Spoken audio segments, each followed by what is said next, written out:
Welcome back. Tune in to Chart Busters on CNBC-TV18. The stock which is on our radar right now is Dewan Housing.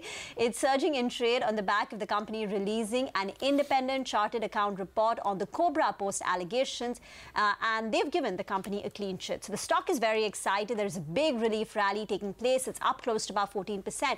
But just to put the stock price into context, if you pull up a one-year chart of Dewan Housing, you can see the 52-week high on the price was 692 in September of 2019, and now after this big rally it's still at 150 rupees. So that's the context of the stock price. But Abhishek, details of the independent auditor report? Well, just to put pricing under perspective, it has always remained the most cheapest HFC across if you compare to peers as well. While it was at 250, 300, and when it went to 600, it was still cheaper than many of the peers like HDFC, India Bulls, or you have Canfin or Gru kind of a thing. Now, coming on to auditors report, the company has released an independent auditors report which has given a clean chit to all the allegations that were posted by Cobrapost. So, company has not promoted any of the 26 shell companies that has been mentioned in the Cobrapost, and there is no merit with respect to the 14,000 crores of given to 45 known borrowers that Cobrapost had alleged. So, loans for SRA development may be used to buy shares about 17.23 crores of Darshan developers. That is what the CA report says. But however, there are certain lapses and departures from the SOPs and policies laid. There are few lapses. It's not a full 100% clean chit, but a huge relief rally that can be seen on the stock. Back to you. Okay, thank you very much for that. In the heavyweights, it's ITC on our radar. Mangalam, some of the lower priced brands, the company's gone ahead and hiked prices? Absolutely, and that is something that the street really likes, primarily because, earlier the volumes were shifting in favor of the lower priced brands and impacting the company's operational performance.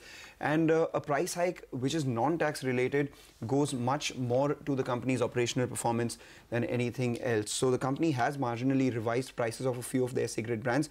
We understand it's Bristol, Flake XL and Capstan, on which the prices have been increased by 7 to 14.5% on each of these three brands. So all the prices should come up for you. 64 for Bristol, 60 per pack for Flake XL, and Capstan has been increased by 55 rupees. The more important part is these are price hikes on a non-coinage basis. For cigarettes which cost around round figures, which is 5 rupees or 10 rupees, a price hike would impact volumes, but non-coinage price changes do not impact volumes as much, and that is a bigger case for improvement in the company's operational performance. These account for 20% of the company's volumes, and as Rima said, because they are lower price, would be around 12 to 13% of their revenues. Brokerages have written on it.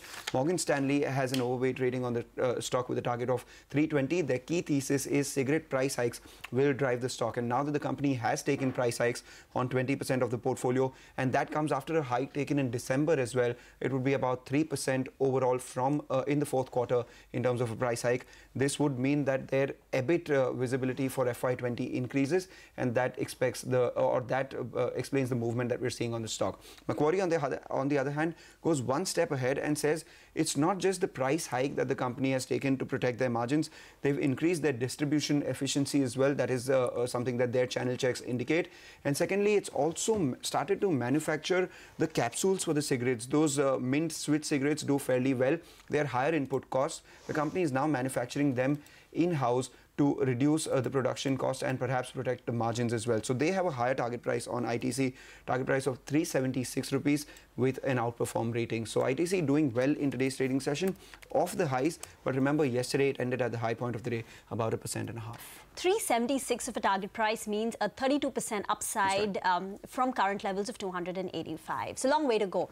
Let's move on. Clearly NBFCs seem to be the flavor of the day. Edelweiss is also rallying.